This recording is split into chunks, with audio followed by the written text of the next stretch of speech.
কি গো? কি এইটা খাবে? ফুলকপি? হ্যাঁ। ফুলকপি আমি খাই না, খাবো না। খাই না খাবো না বলে দিচ্ছ, আগে না খেই। আজকে দেখোই না, একটা অন্যরকম ভাবে আজকে তরকারি করবো ফুলকপির। ফুলকপি দিয়ে আজকে কি রেসিপি করবে? করবো সেটা খাওয়ার সময় বুঝতে পারবে। লাগিয়েছে দেখেছো? হ্যাঁ, খুব ভালো হয়েছে। রিং লাইটটা ভেঙে গেছিল, এখানে লাগিয়ে দিয়েছো, ভালো হয়েছে। মেকআপ করতে পারবো। তাহলে চলো ফুলকপি করো।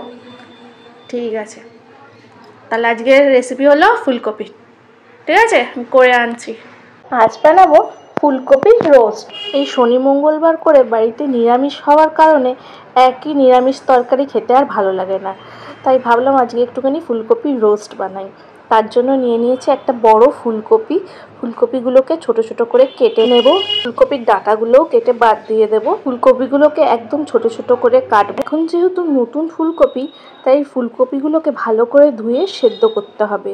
তো এখানে আমার ফুলকপিগুলো কাটা হয়ে গেছে, ছোট ছোট করে কেটে আমি এবারে সেদ্ধ করতে দেবো। তার জন্য কড়ার মধ্যে 2 মগ জল দিয়ে 1 চামচের মতো নুন দিয়ে ফুলকপিগুলো দিয়ে দেব।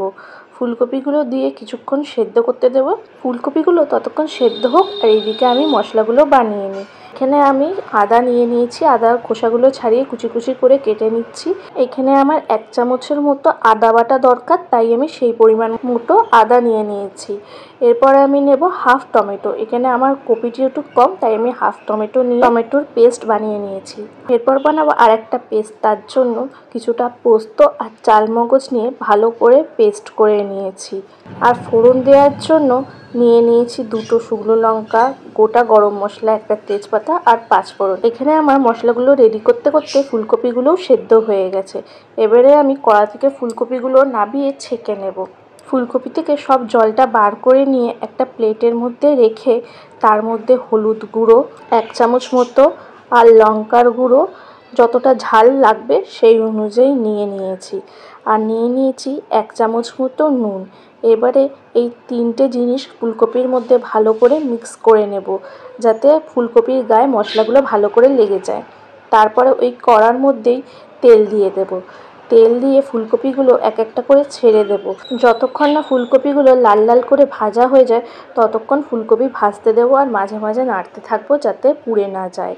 ফুলকপিগুলো ভাজা হয়ে গেলে এক এক করে ফুলকপিগুলো তুলে নেব। ফুলকপিগুলো যতক্ষণ ভাজা হচ্ছিল ততক্ষণ আমি একটা বোলের মধ্যে কিছুটা টক দই নিয়ে ভালো করে ফেটিয়ে রেখে দিয়েছিলাম, এই রান্নাটাতে লাগবে। তারপর ওই গরম তেলের মধ্যেই 2টো শুকনো লঙ্কা, একটা তেজপাতা, গোটা গরম মশলা আর 5 ফোড়ন দিয়ে ভালো করে নাড়াচাড়া করে টমেটোর পেস্টটা দিয়ে ভালো করে নাড়াচাড়া করে নেব।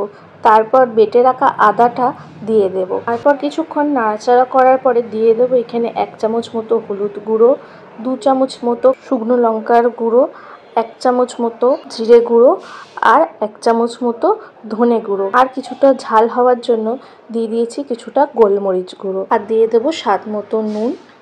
তারপর ভালো করে মশলাগুলো কষতে দেব। মশলাগুলো কষে আসলে গ্যাসের ফ্লেমটা কমিয়ে দিয়ে দেবো এখানে ফেটানো দইটা। তারপর ভালো করে নাড়াচাড়া করে নেব যাতে দইটা পুরো মশলার মধ্যে মিক্স হয়ে যায়। তারপর দিয়ে দেবো বেটে রাখা চালমগজ আর পোস্ত বাটা। এই সময়ও গ্যাসের ফ্লেমটা কমিয়ে দিতে হবে যাতে নিচের দিকটা ধরে না যায়। তারপর দিয়ে দেবো স্বাদ মতো চিনি। পর দেব ভেজে রাখা ফুলকপিগুলো। ভালো করে ফুলকপিগুলো এবারে নাড়াচাড়া করে নিতে হবে। জলটা একটুখানি শুকিয়ে আসতে দিতে হবে যাতে এই তরকারিটা মাখা মাখা হয়। তারপরে 3টে কাঁচা লঙ্কা কেটে দিয়ে দেব, আর দিয়ে দেবে একটুখানি ঘি। এতক্ষণে আমাদের রেডি হয়ে গেছে ফুলকপির রোস্ট। গরম পরোটা, রুটি বা লুচি যাই দিয়েই হোক না কেন, এই ফুলকপির রোস্টটা কিন্তু দারুণ লাগে। আর দেরি না করে বানিয়ে ফেলুন বাড়িতে এই চট রেসিপিটি। ভিডিওটা ভালো লাগলে অবশ্যই একটা লাইক কমেন্ট শেয়ার করবেন, আর ফেসবুক থেকে হলে ফলো করে দেবেন। আর কমেন্টে জানাতে ভুলবেন না যে ভিডিওটা কেমন লাগলো। আবার দেখা হবে নেক্সট কোনো ভিডিওতে। ততক্ষণে আপনারা এই ভিডিওটা দেখতে থাকুন। আর আজকের জন্য টাটা। সবাই ভালো থাকবেন, সুস্থ থাকবেন। দেখা হচ্ছে নেক্সট ভিডিওতে। টাটা। এই নাও রেডি ফুলকপি রোস্ট। হ্যাঁ, সুন্দর হয়েছে কালারটা। খেয়ে দেখো।